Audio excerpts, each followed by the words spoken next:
Oi, gente, sejam bem-vindos ao Frame a Frame, o podcast de curtas da Rádio TV FAP. Eu sou Clara Ferla e a cada episódio eu vou entrevistar alunos e ex-alunos produtores de curtas aqui da FAP. Hoje no estúdio temos Tom Kenji e Thiago Machado, diretores de Deus de Neon. Muito obrigada por estarem aqui hoje. Tom, você foi o roteirista e um dos diretores. É um prazer enorme te receber aqui hoje. Muito obrigada. Que isso, eu que agradeço pelo convite, pô. Demais. E Thiago, você também fez parte dessa codireção. Um prazer te ter aqui. Uma honra.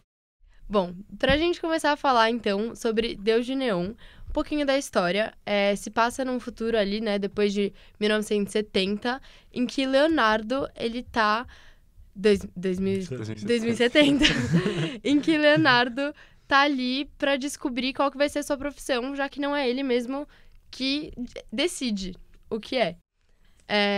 Bom, o curta ele tá disponível e o link ele tá aqui na descrição pra quem quiser assistir.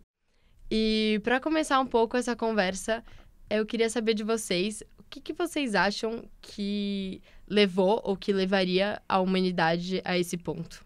Nossa, pode perguntar. a gente fez um backstory, assim, quando eu comecei a escrever o roteiro, na verdade, eu não tinha muito pensado que teria levado a esse ponto, certinho. Mas para desenvolver um pouco a história, a gente desenvolveu junto, assim, o que teria levado a esse ponto. A gente imaginou que seria quase um Brasil, assim, que tinha... A gente escreveu que ele teria passado por... Quem escreveu? Era eventos climáticos, guerra. Sim, Aí isso teria... destruído o país em todas as esferas. Meio que tá acontecendo Sim. agora. Sim. E aí, meio que pra se reerguer, teve uma ascensão de uma figura bem populista, bem autoritária, que tinha que, pra conseguir reerguer mesmo o país, foi juntando os poderes pra si, até que chegou um ponto em que ele basicamente decidia tudo. E isso se transferiu, assim, pra essas máquinas que a princípio era só um teste de aptidão, mas foram evoluindo até o ponto em que elas próprias iam determinar não só se uma pessoa é apta para tal serviço, que foi o propósito inicial delas que a gente imaginou, mas eventualmente essas máquinas iam determinar qual serviço a pessoa vai fazer, que é o ponto que a gente chega na história, né? Sim, exatamente, né? A gente tem essa coisa até, acho que é uma falta de poder do ser humano, que a máquina domina tanto que a gente não tem poder de escolha, não tem liberdade, né? E é uma coisa que eu pessoalmente tenho muito medo que possa acontecer. E, Thiago, como você acha que você reagiria numa situação dessas? Nossa, é muito difícil, assim, porque... Cara, eu sou alguém que, quando eu era menor, eu tinha essa questão de talvez fazer medicina, porque meu pai é médico, assim, é coisa da família, mas eu sempre senti que, tipo, cara, não era meu lugar, então eu acabei vindo pra cinema e tive, graças a Deus, essa oportunidade de conseguir fazer cinema na FAP, que é uma grande faculdade. Mas foi uma coisa que, durante o meu ensino médio pandêmico, né, foi uma luta ali interna. Então, acho que seria muito difícil pra mim, assim, não sei como eu reagiria, mas eu acho que eu estaria um pouco com o Léo nessa revolta, sabe? Com certeza. Interna. Eu gosto de pensar que eu estaria, né, de certa forma. Que eu teria essa força pra lutar contra. Apesar que não sabemos se é algo bom pro Léo e essa luta, né? É um pouco que a gente questiona um pouco no filme, né? Então, eu queria saber de você também se teve alguma coisa particular, algum evento que te inspirou a fazer esse roteiro. Acho que nada muito específico, mas eu sempre fui meio revoltado com a escola, nunca curti muito. E acho que no fundo ele nasce, assim, de uma questão de eu achar que escola, pelo menos o sistema educacional como ele mata artistas, de certa forma. Acho que ele vem no fundo ele vem Demais. dessa revolta. Não, eu acho que com certeza, né? A gente vive num sistema que ele é muito fechado e até tem acho que um questionamento final que a voz traz, acho que ficou muito comigo, que depois de toda a revolta do Leonardo, a voz fala, então é isso que é viver. Então eu fiquei muito com essa coisa de, tipo, então viver é quando a gente quebra esse sistema. O que vocês pensam sobre isso, assim? Vocês acham que a gente só vive, tipo, o ato de viver só se consolida quando a gente sai desse sistema? Nossa. Ótima pergunta. Eu acho que a gente, nesse curto, levantou muitas perguntas, realmente. Mas acho que também a gente se propõe a não ter uma resposta definitiva. Eu acho que isso é parte da ideia, sabe? De, tipo, a ideia é procurar a resposta, entendeu? Não ter a resposta. Isso, eu acho que, dessa forma, isso que é viver. Então, eu acho que sim. Eu acho que quando se a gente agir como é esperado da gente, não porque a gente quer, não por uma coincidência de eu espero a gente o que a gente quer, mas por realmente uma pressão ali do sistema, e não questiona nada, você é só, tipo assim... Você vira uma máquina, né? Uma máquina, é um pouco isso, você se maquiniza. E por isso que o Kami, né, que é a máquina, quando ele finalmente consegue se livrar mesmo morrendo de certa forma, livrar desse sistema, é quando ele fala, cara, então isso quer viver, entendeu? Eu tô livre desse sistema, então isso quer viver. Então eu acho que sim, eu acho que a gente é meio que maquinizado no mundo atual. E essa revolta traz uma vida pra gente, entendeu? Então você questionar o status quo te traz possibilidade de viver de uma maneira mais autêntica. Com certeza. E você, Tom? O que você pensa sobre tudo isso? Concordo muito com o que ele falou. Nesse filme todo é essa revolta um pouco também de... Em que momento... até que ponto, na verdade, né? Que a gente tá vivendo a nossa própria vida ou que a gente tá tendo a nossa vida sendo determinada. E eu acho que é isso. Eu concordo muito com o que o Thiago falou. Acho que ele falou bem legal. Uhum. Tem um aspecto também que me chama a atenção, que é como essa máquina, ela não tem um rosto, né? Entre muitos aspectos, essa voz não tem rosto e acaba criando um desconforto ali. Como que vocês... Isso era uma coisa que vocês tinham intenção de criar esse desconforto dessa voz? Ou foi uma consequência? Não tinha intenção. Assim, quando eu tava fazendo teaser, né, pra pitching, a primeira coisa que eu fazia, a primeira ideia que eu tive, eu ia catar um aspirador antigo que eu tenho e ia fazer, isso aqui é o robô. Só que eu falei, não, isso não é interessante. E aí eu pensei, acho que seria muito mais interessante se a gente não visse o robô, não entendesse exatamente como ele é. Até porque eu não acho que... Acho que essa certa distância, não ver o robô, também a gente impede que o vilão seja unicamente o robô. Porque não é que o Kami 64 é o grande vilão dessa história. Claro que ele também é parte desse sistema que tá contra o Leonardo, mas ele não é o grande problema, sabe? Ele é um pedaço de uma coisa maior. E aí eu acho que um pouco da ideia em não mostrar o robô, não mostrar o Kami, né? Era essa mesmo, de mostrar, de dar esse desconforto e mostrar que não era só uma coisa. Uhum. E pra mim, eu acho que isso foi muito bom, porque a gente meio que se dividiu um pouco. A ideia de a gente fazer essa co-direção não foi a ideia original, assim. O Thomas passou no pitching, eu acabei não passando. Mas quando eu fiz meu pitching, eu tinha essa ideia de... Eu gosto muito de direção de atores e de equipe. Então eu tinha muito essa ideia de chamar alguém pra fazer uma co-direção pra fazer comigo a parte de decupagem e mais técnica. E o Thomas é o contrário, né? Ele queria fazer a parte mais técnica e precisava de alguém pra, tipo, lidar com ator, dirigir. Uhum. Seres humanos, basicamente. Seres humanos. Eu acho que o que ele falou pra mim foi, eu não quero falar com gente. Injustíssimo. Não, mas acho muito válido. Sim, mas é um exagero, né? Ele é maravilhoso, assim, com... Todo mundo gosta dele, ninguém que não gosta do Thomas. É verdade. Não, mas o Thomas é um querido. Mas então ele me convidou.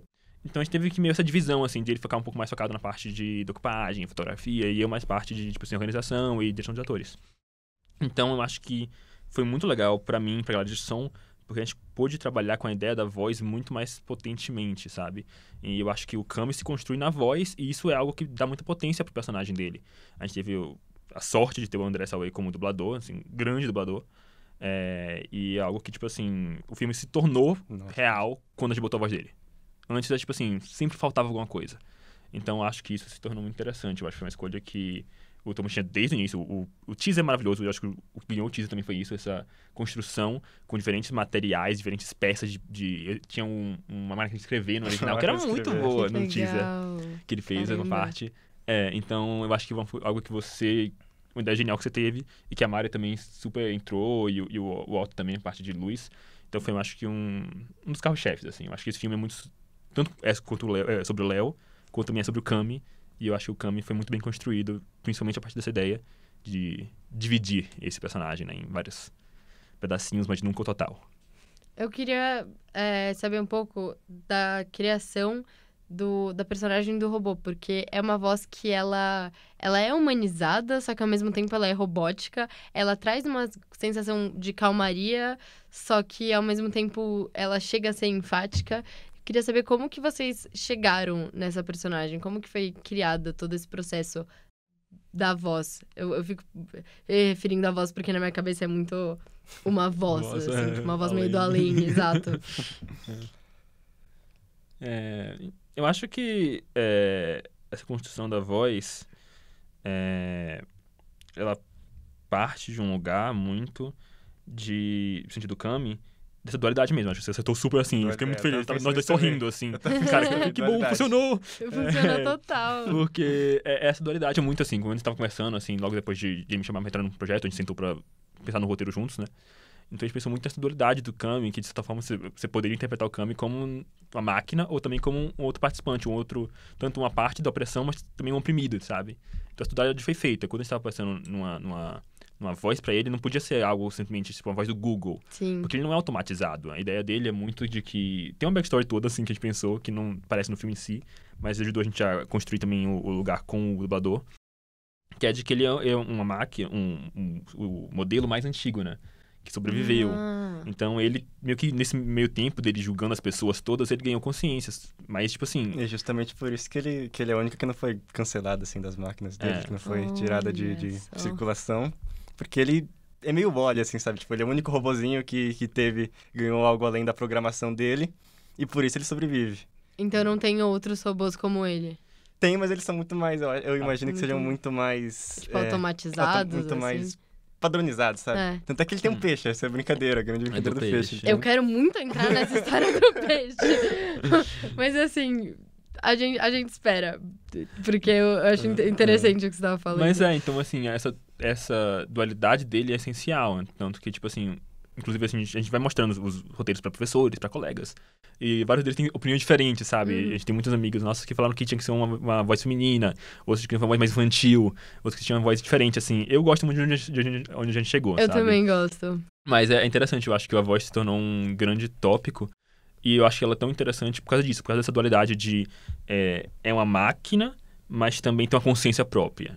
Sim. É opressor, mas também é oprimido, sabe? Então, eu acho que você, assim, quando você falou, ficou muito feliz, porque foi exatamente essa a intenção.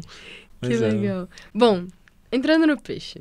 Porque eu... Grande peixe. O que me passou quando tem toda aquela abertura, né? O Leonardo chega ali, me pareceu que ele tava... Não exatamente numa espécie de escritório, mas uma coisa bem, tipo, robotizada, assim. De maneira alguma, tipo, a casa de alguém. E aí, quando entra a voz, eles vão naquele diálogo, não sei o quê. É uma coisa muito formal, eu acho, muito robotizada. E aí, tem o alarme do peixe.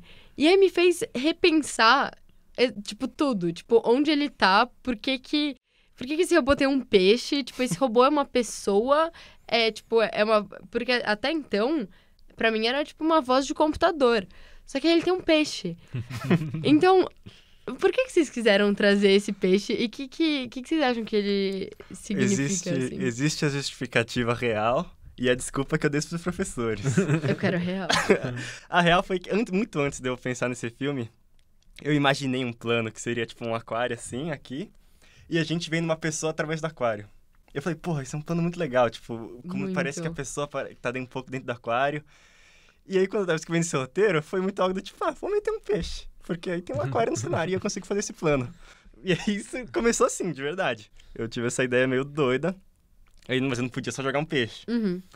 E aí, eu fui dando essa justificativa, e aí o Kami usa um pouco meio como pra comparar o peixe ao ser humano e fazer essa brincadeira toda. Mas surgiu dessa minha vontade de fazer esse plano. E aí, no filme, eu dou essa justificativa da metáfora, né? Que ele fala do peixe de ser melhor você não dar uma escolha pro peixe, porque se você dá, ele se mata, comendo mais ração do que ele deveria. E um pouco sobre o backstory do personagem, a gente imagina que desenvolvendo essa consciência além da programação, o Kami, ele tem uma fascinação pela própria ideia de poder, e ele é muito fascinado até por essa metáfora de você não poder dar uma escolha do peixe. E aí, por isso que ele tem um peixe. Eu imagino que ele tenha pedido, assim, tem humanos que trabalhem ali, que ele tenha pedido um peixe porque ele gosta da ideia de ter um ser que ele consegue... Os humanos trabalham para as máquinas, então. Um pouco também, eu acho. E aí eu imagino que ele tenha pedido, assim, um peixe porque ele tem essa fascinação de ter um ser que ele consegue controlar. Que se ele quiser dar mais alimento, o peixe vai lá, come tudo e morre. Sim. Porque ele tá muito tempo ali, né, essa ideia. E então, as pessoas entram e saem, mas ele continua lá. Mas com peixe, mesmo que seja um peixe robô, né?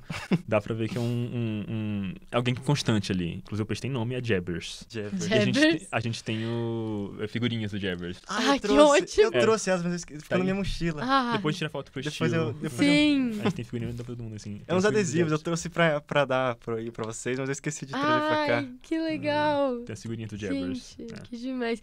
Mas então, o Kami, ele é um computador ou ele, tipo, ele mora naquela casa? Não, ele é um computador. Ele é um computador, mas que tem um peixe, que também é um robô. Que também é um robô. E o peixe ser um robô, eu achei, assim, uma puta sacada. Porque o peixe é... Eu não sei se vocês tinham isso quando vocês eram crianças, mas uns peixes robozinhos que nadavam sozinhos, assim. Foi isso mesmo. Nossa, É era muito legal. Uma coisa que eu gostaria de entrar um pouco, que é, logo depois dessa metáfora do peixe, ele também faz essa relação pro cachorro. E ele pergunta pro Leonardo... Como é que... Peraí. Ele pergunta pro Leonardo se os animais pudessem escolher, vocês acham que eles seguiriam seus instintos ou cederiam à lógica e ao conforto? O que vocês acham? Então... Cederia é lógica, com certeza. Você? Eu acho que eu também tô mais no conforto, né? Porque a questão de certa forma, o instinto é o conforto. Assim, a gente pensar, tipo assim, naturalmente, o que é mais confortável é, tipo assim, o que tem mais chance de viver para um animal racional que nem um cachorro vale mais a pena. Tanto que a natureza, a situação natural, vai te levar para o caminho mais confortável, de certa forma, de se viver, né? Mas a gente é ser racional.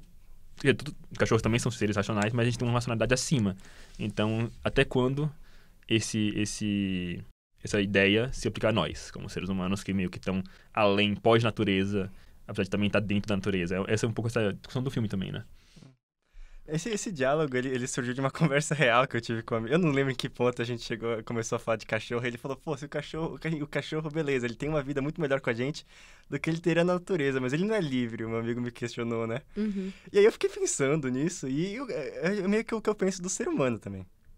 No sentido de que a gente tá num mundo que já tem regras que a gente não escolheu, e que eu não concordo, mas se eu pudesse escolher a não seguir isso, eu não sei se eu escolheria de verdade, tipo, viver fora do mundo. Exato. A gente tem a possibilidade de sair de todos esses confortos que o capitalismo traz pra gente. Exato, esse é o questionamento. Exatamente. Tipo, é uma coisa que eu penso muito. Se é uma coisa que incomoda tanto e que algumas pessoas são tão contras, existe a possibilidade da gente sair desse conforto e ir, por exemplo, pra uma comunidade nômade no meio do nada em que a gente produz, tudo que a gente consome. Sim. Só que ao mesmo tempo, acho que de todas as pessoas que pensam isso, quem realmente vai fazer isso? Exato. Porque acho que é uma natureza, a gente vai escolher o conforto, até porque acho que é como a gente é criado, né? Sim, A gente nasceu aqui, nesse conforto, por que a gente daria isso, sabe? Não falando assim, se você pensa que você daria algo de errado, não, com certeza.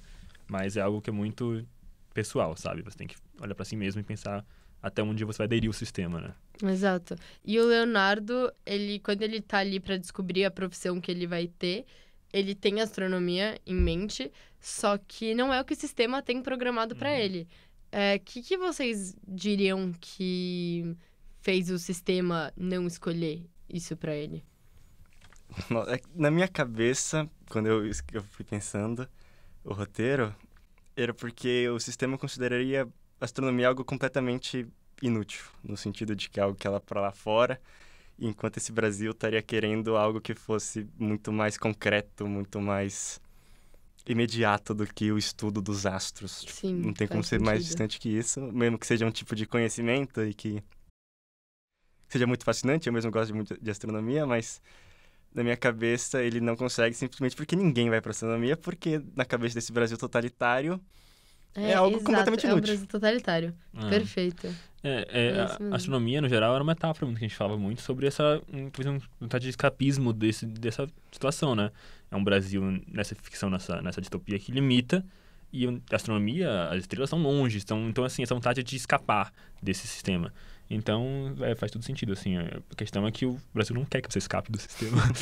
Sim, é uma coisa, acho que talvez até fútil, né? Tipo, pra que ele vai... Enfim. E qual foi a profissão dele no final? Se é que ele... Qual seria a profissão designada pra ele? Porque eu no final, eu acabei esse filme, eu fiquei assim... Quê? O que aconteceu? Ixi, aí você me pegou com essa pergunta. Eu nunca parei pra pensar. Eu nunca parei pra pensar. Assim, o que a gente pensou é que seria presidiário, né, depois daquilo, mas... preso. Eu Ele acho foi que... consumido pelo sistema, mas não sei Foi. onde é que o sistema botaria ele. Talvez, assim, por uma questão temática, algum trabalho que seja mais, sabe, menos criativo, seja mais automático, sabe? Não sei, trabalhar em algum escritório, talvez. Eu sei que é meio clichê pensar no escritório opressor, mas o escritório é opressor, gente. Então, talvez seja isso, algum trabalho de escritório que seja muito automático. 9 to 5. No 9 to 5, sabe? Nossa, meio Kafka, sabe? De ficar... Sim. Nossa, eu vou passar a noite pensando nessa pergunta. Depois eu fico a noite inteira depois pensando você nisso. me manda aqui que pode deixar. ia fazer. Aí no próximo programa você começa, então, o Thomas deu essa resposta, gente. Sim, voltando. Com certeza. Eu queria entrar um pouco na dinâmica de set e dinâmica de coprodução. Vocês já tinham feito coprodução antes? Co-direção, perdão? Não. Não.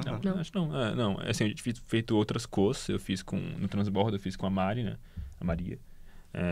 Mas nunca com a direção, assim. Foi a primeira da nossa turma? Acho que foi. E como que foi, assim, no set? Que você conta um pouco, né, da pré, mas efetivamente no set, como que foi essa dinâmica?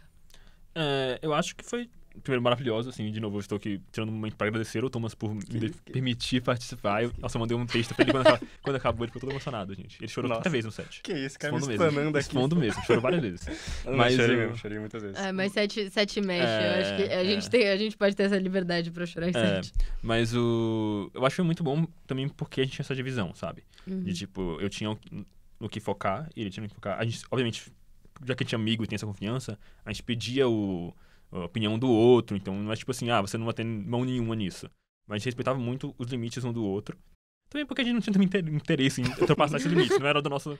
Entendeu? Sim. Então, assim, ele ficava muito na parte do set com os equipamentos, com as câmeras. Eu passava muito meu tempo com os atores, ou com a equipe no geral, assim, falando com produção, assim, comunicando as coisas.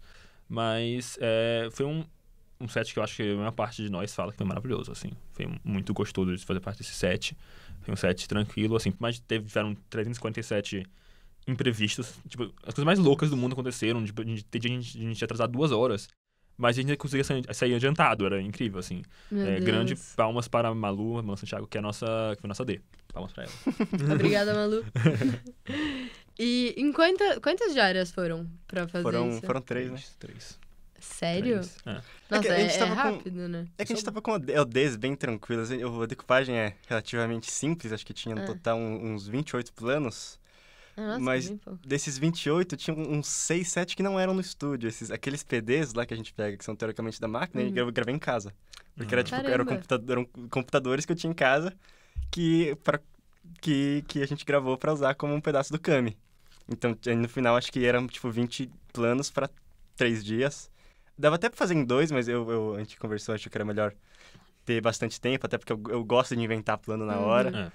Aí a gente que preferiu ter, tipo, 3 dias em que nossas ODs acabavam às 4, mesmo que a gente pudesse ficar até às 8 no estúdio, em vez de fazer dias mais apertados.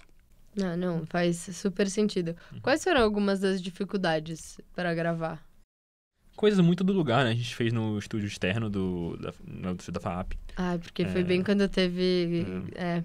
A mudança porque como a gente era 4º semestre, e da grade nova, e o 5º semestre não é mais da grade nova. Então a gente sempre tá meio... O Moura chama a gente de... Bagunça total. O Moura chama a gente de cobaia de rato de laboratório, porque ela vai testando as coisas com a gente e depois é o que muda, né?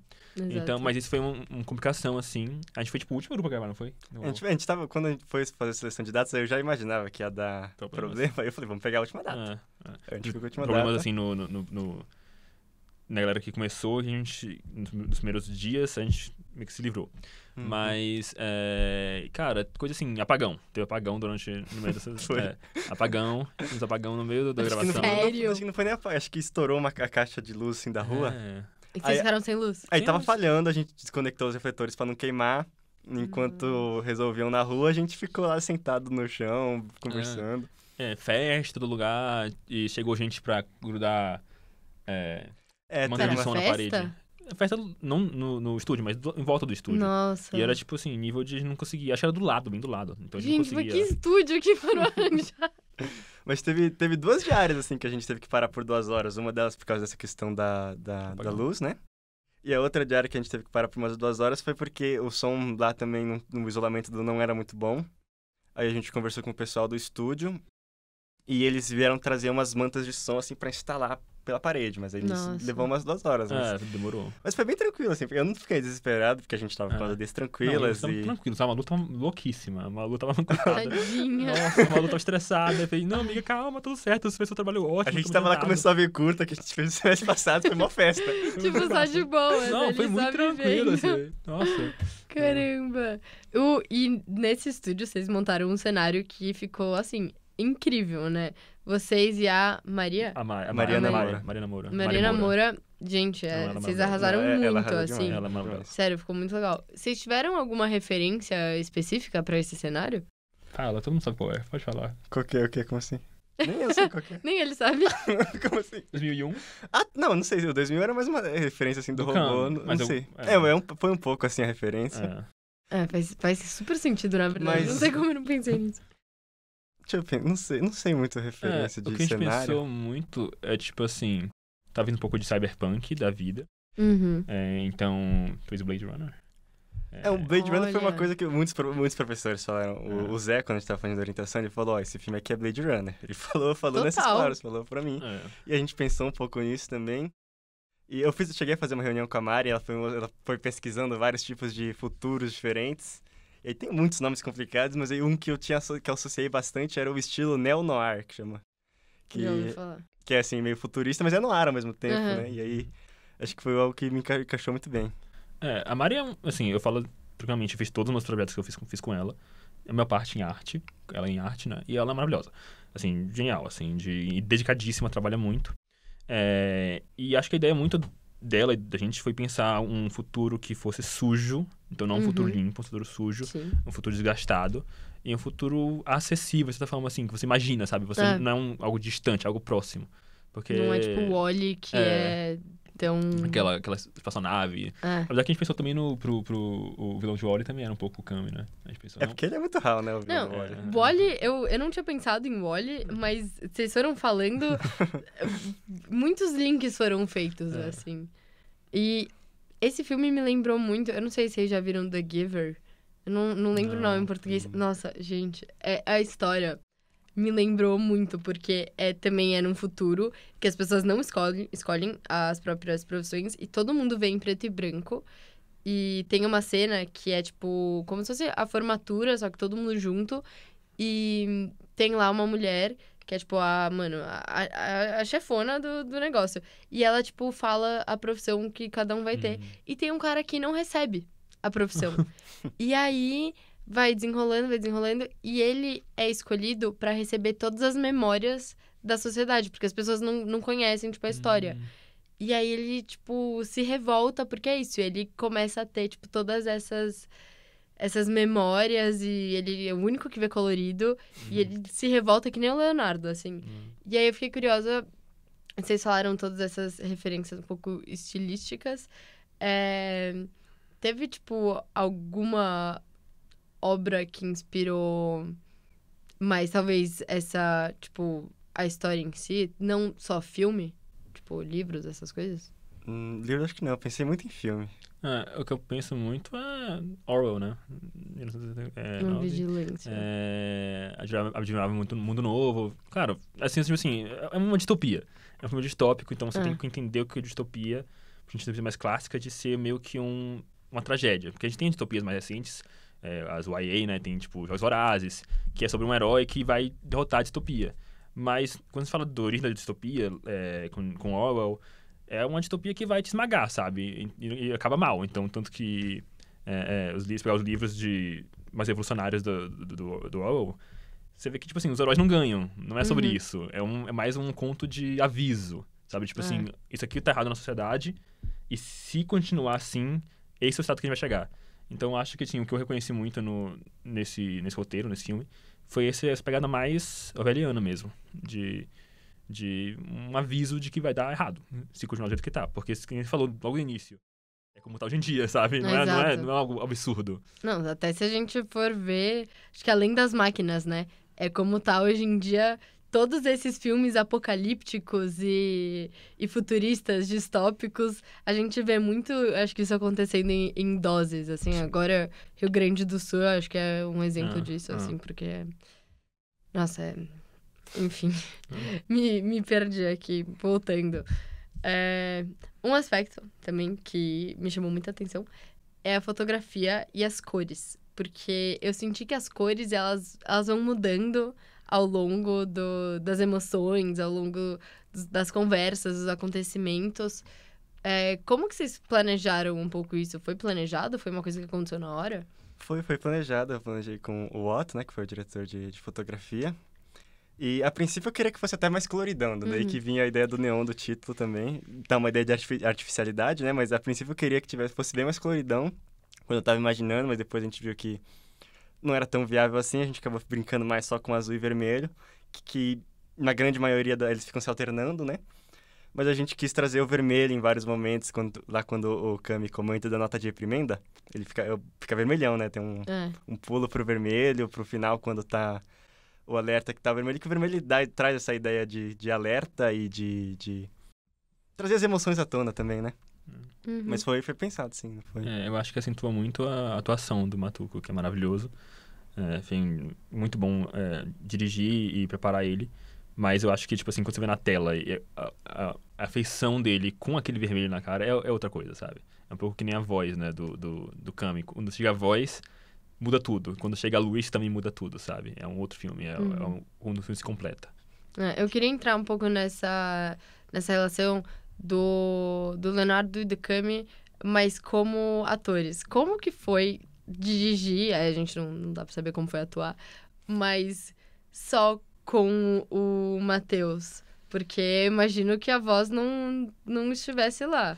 Então, como falou essa dinâmica? A gente precisou de um stand-in. A gente teve o Bruno... qual é o nome do Bruno? Não esqueci. Ixi, não vou saber também. Mas o Bruno, um colega nosso, querido, assim, também. E a gente falou, Bruno, você pode, tipo assim, ajudar a gente, porque ele atua bem. E a gente falou, você pode ajudar a gente a fazer um stand-in. E ele foi super gente boa. Stand-in de voz? De voz. Então, e não só no dia, mas em todos os ensaios. Então, ele estava sempre com a gente, em todos os ensaios, de frente a frente com o Matuko. Porque a ideia é... Matuko é o ator, o Matheus. É o que a gente chama de Matuko. Mas eles estavam sempre de frente um pro outro. Porque é imprescindível a gente criar essa conexão. Porque se um filme inteiro é uma conversa entre dois personagens, você tem que criar essa dinâmica. Não pode ser qualquer um, entendeu? Então, é sempre assim. Ele passou a gravação inteira, o Bruno lá. Então, quando o Matheus ia pro camarim, eu falava, Bruno, vai lá. E aí, daqui a pouco eu tô lá. E aí, a gente tava com eles. A gente fazia um exercício, me solta, me deixa... faziam empurrar a parede para poder realmente criar essa dinâmica, essa associação do Matuko pro rosto do Bruno como esse personagem. Porque é complicado, se você botar ele de frente a nada, ele não vai ter com quem, tipo, realmente jogar, né? E o filme inteiro é um jogo. Então, por isso que eu acho que você tem essa sensação, pelo menos eu tive assistindo o produto final, que realmente ele acredita muito que tem alguém ali. Sim. Mas é porque tem alguém ali, eu vou ter alguém ali, né? Mas...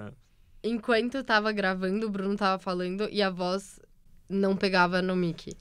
A gente até pegou pra usar um pouquinho, pra aprender. Pros primeiros estágios, dos primeiros cortes, né? A gente usou a voz do Bruno. Mas aí depois a gente só retirou. Porque é também importante pra você ter uma ideia de tempo, né? Tipo assim, de ritmo, de montagem. Exato. Ter a voz do personagem. Apesar que não é o mesmo ritmo que foi a voz do André. Mas, tipo assim, a gente fazia várias vezes as conversas com a voz do Bruno e dava pra cortar. Tinha alguns momentos que o Kami interrompe o Matheus. Então, esse a gente fazia uma vez com a voz do Bruno, depois a gente pedia pra fazer sem a voz do Bruno. Mas pra não chocar, poder fazer direitinho. Então, assim, foi assim, uma ideia que a gente teve que ajustar as coisas, mas eu não acho que a gente conseguiria fazer o filme sem essa ajuda do Bruno. Então, acho Porque que... eu fiquei pensando justamente nisso, né? Como que depois na montagem, tipo, não iria chocar as 2, 3 vozes e virar uma bagunça. Bom, eu queria entrar um pouco no título que você falou um pouquinho. E vocês acham que essa máquina seria uma espécie de Deus? Ou o porquê de Deus de não?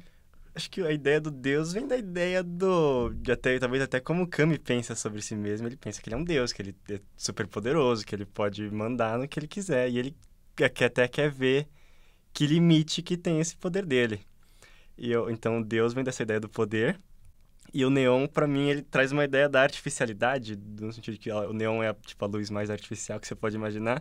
Sim. E é pra mostrar que ele não é um deus de fato, né? Que esses poderes dele têm um limite e que o poder dele não é validado de nenhuma forma, não é validado moralmente e nem praticamente, né? Porque o Leonardo vai lá e desafia isso. E ainda assim tem alguém acima E ainda dele assim tem alguém acima dele. que... Enfim. Voltando um pouco pros bastidores, você falou dessa coisa do Bruno tá sempre com o Matuco. Matuco, com licença, vou te chamar de Matuco. E queria saber como que foi essa dinâmica do set, assim, porque a gente sabe que muitas vezes não é muito como planejado, né? Teve até essa coisa do apagão, não sei o quê, as 2 horas. Mas às vezes em relação às pessoas, acaba que tem desentendimentos ou tem entendimentos muito bons. E a gente tem que aprender a lidar com essas coisas. Teve alguma experiência, assim, alguma coisa que vocês ou às vezes não souberam como lidar, ou enfim. Acho que desentendimento mesmo, assim, briga não teve nada. Mas o que talvez encaixe um pouco nisso é que eu sou um cara bem tímido, bem na minha. Nos outros semestres que eu fazia foto, eu era muito assim, do tipo, eu fazia minha foto e eu tô fazendo minha foto, sabe? Eu não sei o que eu vou estar fazendo. Sim. E eu vou fazendo o meu. E aí eu acho que eu acabei... Como diretor, não dá pra ter essa mentalidade, nem um pouquinho, mas eu acho que no começo do processo eu tava um pouco com isso. No sentido de que eu conversava com a Mari, que estava fazendo arte, eu sabia como a arte estava indo. Eu conversava com o Otto, que estava fazendo arte, eu sabia como ela estava indo. O som e tudo mais assim, mas acabava que eu não fazia o pessoal conversar entre si, sabe? Aí acho que tava todo mundo um pouco meio no escuro, só sabendo como... Cada um sabia a sua função, mas não sabia o todo. Aí o Lucas, que foi o diretor de som... Inclusive, tá de parabéns, porque... Foi ele e uma outra Mariana, ele e a Sons. Mariana Ramalho fizeram co-direção de som. Mas aí o Lucas chegou pra mim, conversou e falou, acho que tá faltando assim uma conversa entre todas as áreas. Falei, pô, mano, pode crer. E aí, no dia seguinte, acho que na semana seguinte, dia seguinte, eu marquei uma reunião pra todo mundo e fez todo mundo explicar o que eles estavam, como é que tava indo. Arrasou. Mas aí isso acho que foi... Tava aprendendo, né? Primeira vez dirigindo nessa escala e acho que foi... Acho que nessa parte, assim, da dinâmica, acho que foi uma lição mais valiosa, assim, que eu aprendi. Sim, eu acho que a gente aprende muito a trabalhar em grupo, né? Fazendo cinema e fazendo esses exercícios, né? Todo semestre, até porque a gente tem propostas diferentes e cada semestre é uma coisa. Mas eu acho que, no geral, eu acho que uma coisa boa é que a gente tinha uma galera muito confiável. Então, tipo assim, eu acho que a galera que tava com a gente, primeiro comprou a ideia, então todos ali gostavam do filme. E é uma galera que, tipo assim, a gente conseguia, tipo, confiar também pra, tipo assim, mesmo que a gente pudesse conversar entre a gente não precisava ficar, tipo, de coruja, sabe? De cima. Então eu conseguia, sei lá, cara, eu preciso fazer um exercício com o ator agora. Eu conseguia tranquilamente deixar, tipo, Thomas ou... Thomas também tá ocupado com outra coisa. Deixar os diretores cuidarem dessas partes e ir pra tipo, fazer minha coisa, entendeu? Então, acho que, de novo, eu acho que você não pode se conformar com a panelinha sempre. Você tem que tentar gente diferente. Mas se você tem pessoas com quem você se dá bem, que você confia, eu acho que já muda completamente. Uma coisa que eu sinto muito pra set é... Infelizmente, muitas pessoas que têm experiências ruins de set acabam abandonando os filmes, não finalizam, não continuam. Conheço histórias de filmes, projetos muito legais, mas que o set não teve uma dinâmica legal. E aí acaba que não vai pra frente, não vai pra né? frente. Então, acho que, no geral, eu fiquei muito feliz, assim, de ouvir a galera falando que foi um set muito bom de se participar, porque eu acho que dá uma animação a mais pra fazer as coisas, sabe? Com certeza, né? Vai levando pra frente. E, puxando nisso, qual que é o futuro que vocês veem pra esse curta? Vocês têm alguma coisa planejada aí? A gente tá pra finalizar, né? A gente vai levar pro Pro Tour semana que vem já. E acho que a gente quer mandar pra festival, coisa assim. Ai, que demais. Acho que Basicamente isso. A gente vai começar Pro Tools, colorização talvez, e daí é pra fora, assim. Inclusive, acho que tá sendo rápido, tô me surpreendendo, assim. Mas eu acho que não tem por que você deixar um filme sem montar, sabe? E é algo que os nossos professores focam muito na gente, de tipo assim, termina os filmes, agora a gente tá fazendo exibições, né? Então eu acho que é algo que a gente tá aí. Vamos terminar e festival. Que demais. E pra saber de vocês dois, quais são os futuros projetos de vocês? Então, a gente acabou de filmar agora, em abril, o Sem Gelo, tá? Ou voltamos pra Largados no Mundo? Voltamos pra Largados no Mundo. Porque tem uma confusão com o nome desse filme, mas é o Largados no Mundo. É um documentário que a gente fez com pessoas que a gente falou que a Mari Moura, ela é diretora, uma das diretoras, junto com o Rafael Bruno, também colega nosso, maravilhoso, grande diretor. O Lucas tá de volta à edição também. Então, assim, foi um time... O Otto tá montando. O Otto tá montando. Toda a turma. Foi muito bom, assim. Foi um cansativo porque é uma viagem. A gente foi pra interior de Santa Catarina. Mas foi um projeto muito divertido e eu acho que é algo muito diferente do que a gente fez até agora. Porque a gente só faz com o filme maluco. E esse, apesar de ser maluco também, ele é um pouco mais pé no chão. Então, eu acho no meio do caminho ali. Ele é maluco em ideia, mas mais firme em estética e forma, né? Mas mas então isso tá saindo aí e a gente vai começar a pensar agora em outros projetos. Tem o TCC vindo aí, tem outros projetos de colegas nossos que eles querem fazer por fora, então a gente tá vendo aí como é que vai ser isso de realizar, mas assim, estamos animados. Eu tô animado, você tá animado? Eu também tô, claro. Estamos animados, então. Que demais. Gente, a gente tá chegando aqui no final do programa. Se eu pudesse, eu ainda perguntaria muitas coisas pra vocês. Mas pra finalizar, eu queria saber uma indicação de um filme, livro ou série que tem um pouco a ver pro curta, que não tenha sido referência, mas pros nossos espectadores continuarem aqui na linha dessa coisa meio futurística. Uma de cada? Como é que é? Como vocês preferirem. Porque eu queria... Tô me coçando aqui pra falar da Alphaville. Alphaville. Alphaville do Godard, que foi uma referência gigante. Talvez a principal referência, é um filme que eu gosto muito mesmo. E acho que não tem como falar desse filme sem pensar em Alphaville. Com certeza. Cara, é difícil, assim. Eu falei de alguns livros aí, mas eu acho que um filme... Também é um dos meus filmes favoritos, então eu tô usando essa desculpa. Mas é porque esse filme a gente fala muito, a gente vê no 2 de Neon, partes diferentes sendo juntadas pra fazer um total. E eu acho que isso me lembra muito um curta de animação chamado Opal, do Jack Stauber. É um curta que você vai achar no YouTube, então é super tranquilo assim de ver. Não sei se tem legendado, mas é muito bom. E ele mistura, assim, mídias diferentes pra fazer uma... Então, você tem 2D, 3D, stop motion, live action, você tem parte de corpo. Então, é muito divertido. Eu acho que se você se interessa por arte, principalmente, e por, assim, como eu falei, juntar pedaços diferentes pra fazer um todo, é um curto muito interessante, Opal Jack Stauber. Nossa, que demais. Muito bom. Gente, nosso tempo realmente tá chegando ao fim. Mas eu queria agradecer muito vocês, assim, do coração. Achei esse papo muito legal. Todas essas referências, assim, meu Letterboxd vai sair daqui explodindo. Mas muito obrigada mesmo. Foi um prazer enorme receber vocês aqui. Gente, lembrando que pra vocês acompanharem os futuros projetos do Tom, pode seguir ele no Instagram, @tom com HIN. Kenji. E o Thiago no Thiago sem H, _Barroso _. Também não se esqueçam de seguir a Rádio TV FAP, no @Rádio TV FAP, e o Instagram do nosso podcast, Frame a Frame Pod. Por hoje é só. Daqui a 15 dias a gente tem mais. Um beijo.